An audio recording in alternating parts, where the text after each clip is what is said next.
floor of the CME Group. This is Danny Riley on today's closing print. You know what?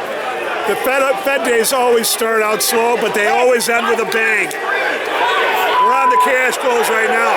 And after another run at 1650 in the S&P, we got a big flunk of dump. The S&P sold off 23 handles. The high of the day in the S&P came in at 1647 even. The low is right now 1623 even. We're down 22.1 handles. Wow, it's unbelievable. I mean, a big time reversal. The S&P just cannot hold 1650. Last we're 1624, we're down 22.2 handles, excuse me. Total Globex volume, we've got 2.3 million minis traded, but of that, 300,000 came from Globex and 350,000 came from the mini S&P spread. So it's a little better volume, but it's not that much better. Over in the big S&P, we have 27,000 SEP S&Ps traded and 24,000 big June S&Ps traded, and that means we've only got 3,000 done in the pit. Not very much. Those guys really suffered during the roll.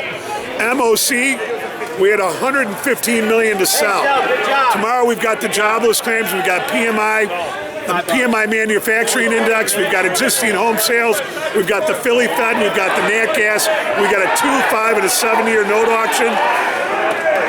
We got the Fed balance sheet and money supply. Nobody cares about that stuff.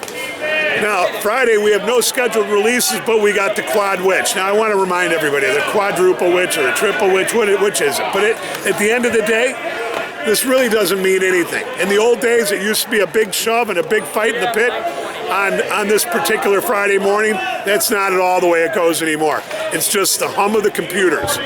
Now, last but not least, the MrTopStep imbalance. Yesterday, we had a little problem with some of the data, but today, the S&P MrTopStep imbalance came out showing to the buy side.